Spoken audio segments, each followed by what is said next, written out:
Students, welcome back. Isolation topic का last step कि demerit या non significance of indirect method क्या है।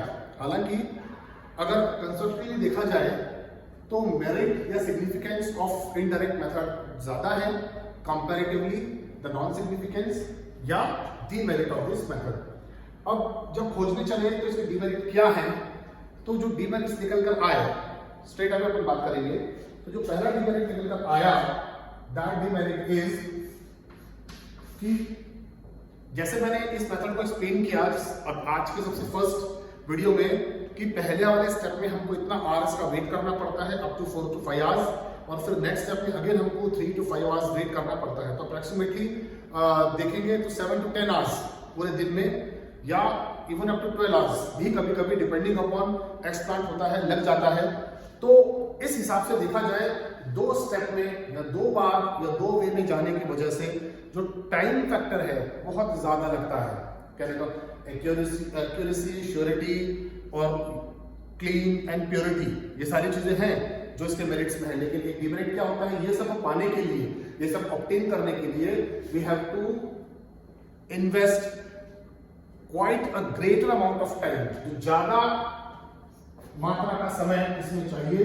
तो जो पहला डीमेरिट इसमें निकल कर आया कि it's very time consuming, it consume lot of time. मैं आपको एक्सप्लेन कर चुका हूं फ्रेंड्स कैसे टाइम जस्ट इसमें लगता है। तो up to 10 to 12 hours of whole day इसमें चला जाता है दो स्टेप में काम करने की वजह से।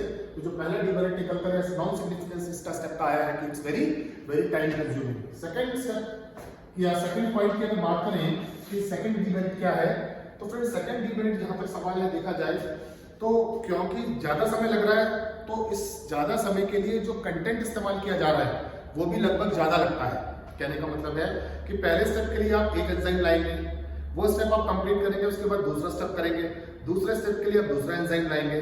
तो अगर हर स्टेप के लिए बार बार एंजाइम चेंज करेंगे तो उस changing of the amount of enzyme बार बार करने की वजह से क्या होगा कि बहुत ज्यादा अमाउंट का आपको और हमको क्या यूज करना पड़ेगा, एंजाइम यूज करना पड़ेगा। और ज्यादा एंजाइम यूज करना पड़ेगा तो ज्यादा एंजाइम लाना पड़ेगा, और ज्यादा एंजाइम लाना पड़ेगा तो we have to spend lot of money.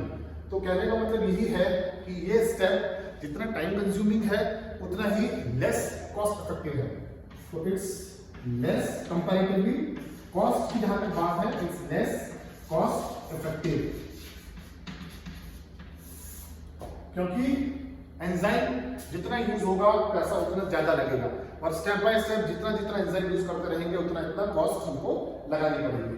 तो जो पहला डीमेरिट था वो था वेरी टाइम कंज्यूमिंग, क्योंकि दो स्टेप्स दो बार में हमको करने पड़ते हैं, और उसके बाद प्रोसेस को कि उतने स्टेप्स के लिए अमाउंट ऑफ एंजाइम हालांकि चाहिए 1 से 2% और 0.1 से 1.9%, लेकिन फिर भी उसको दो स्टेप्स में इस्तेमाल करने के लिए कॉस्ट ऑफ एंजाइम ज्यादा लगती है, तो कॉस्ट इफेक्टिव ये कंपैरेटिवली लेस है। तीसरा डीमेरिट जो अगर बात करें इसकी, तीसरा डीमेरिट क्या है, जो थर्ड डीमेरिट इज कि अमूमन ये देखा गया है कि जैसे स्टेप 1 है इसमें बहुत बहस भी हुई थी कि भाई डायरेक्ट स्टेप या डायरेक्ट मेथड इज ज्यादा कन्वीनियंट है, भले उसमें मॉर्टेलिटी रेट ज्यादा है या डेब्रिज ज्यादा आती है इस स्टेप या इसके मुकाबले, तो वो स्टेप को ज्यादा बताया था। क्यों? बात ये आई थी कि यहाँ पर एक स्टेप से जब दूसरे स्टेप में शिफ्ट होते हैं, यानी कि जब आपने सेल आइसोलेट कर लिया टिश्यू से, और सेल आइसोलेट करने के बाद टिश्यू से आप प्रोटोप्लास्ट आइसोलेट करने जा रहे हैं step second. So switching from sequence 1 to sequence 2 या switching from step 1 to step 2, यानी कि स्टेप 1 से लेकर स्टेप 2 में आने के दौरान ये अमूमन देखा गया है कि जो सेल आइसोलेट हुए हैं वो आइसोलेटेड सेल स्टेप 2 में आने के बाद स्टेप 1 से उतने इफेक्टिवली परफॉर्म नहीं कर पाते। तो जितने हमको फॉर एग्जांपल अगर प्रोटोप्लास्ट 10 हमने डाले हैं सेल, 10 में से हम चाहते हैं एटलीस्ट 8 7, जो मोटिलिटी तो होती है थोड़ी बहुत, तो 7 to 8 सेल्स आए, यानी कि 70 to 80% सेल आए, तो वहां संभावना रहती है कि वो जो सेल स्टेप 2 में आए हैं वो स्टेप 2 में आने के बाद डैमेज हो जाते हैं। सो तीसरा जो डीमेरिट या नॉन सिग्निफिकेंस इस मेथड का निकल कर आया वो क्या आया है कि during switch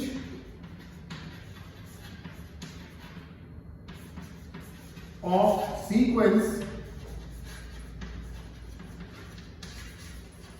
the damaging occurs। जो अभी आपको मैंने समझाया कि स्टेप 1 से स्टेप 2 में आने के बाद जो परसेंटेज चाहिए होता है, कुछ सेल्स वहां पर प्रोटोप्लास्ट निकालने के लिए, आइसोलेट होने के लिए काम नहीं कर पाते हैं, इसलिए मोटिलिटी हल्की सी बढ़ जाती है। और ये बोला गया कि ये जो सीक्वेंस है, step change from step 1 to step 2, इस दौरान काफी सारे सेल्स डैमेज हो सकते हैं, होते हैं, और ये डैमेजिंग की वजह से जो है वो अफेक्ट करता है या मोटिलिटी बढ़ा देता है प्रोटोप्लास्ट आइसोलेशन के तरीके को। तो हालांकि कंपैरेटिवली अगर देखा जाए तो उसके पहले जस्ट मैंने इसका मेरिट और सिग्निफिकेंस पार्ट किया है, उसमें पॉइंट्स 5 से 6 निकल कर आए हैं, और जो नॉन सिग्निफिकेंस है, डीमेरिट पोर्शन है, पार्ट है, वो सामने है बिल्कुल। जस्ट अ रिकैप कि बहुत टाइम कंज्यूमिंग प्रोसेस है स्टेप 1 से स्टेप 2, 10 to 12 आवर्स पूरे स्पेंड करने पड़ सकते हैं अपन को। उसके बाद एंजाइम का बार-बार इस्तेमाल करने के लिए अत्यधिक पैसा खर्च करना पड़ सकता है, तो it's very less cost effective मतलब कॉस्ट ज्यादा लगती है। और कंपैरेटिवली जब, क्योंकि हमने कह दिया कि इनडायरेक्ट मेथड है, सीक्वेंस से जाता है, स्टेप से जाता है, स्टेप 1 से स्टेप 2 में आने के दौरान काफी सेल्स के डैमेज होने की संभावना रहती है। तो फ्रेंड्स, ये हैं कुछ नॉन सिग्निफिकेंट और डीमेरिट्स एस्पेक्ट इस मेथड के। अब आज मैं ये कह सकता हूं कि comparatively isolation of protoplast definition, history of protoplast isolation processes almost it's complete. अब रहेगा कल्चर ऑफ प्रोटोप्लास्ट, इसके मेरिट्स और डीमेरिट्स फाइनल। तो ये जो सबसे बड़ा पोर्शन है, सबसे बड़ा टॉपिक है और बहुत इंपॉर्टेंट है एग्जामिनेशन पॉइंट ऑफ व्यू, किसी ना किसी रूप में एग्जाम में आएगा, वो आपका कंप्लीट हो जाएगा और approximately up to 85-90% of syllabus will be completed for final year.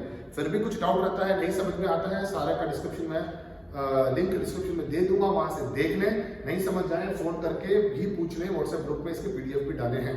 फिर भी नहीं समझ आए, you are free to call any time. Thank you.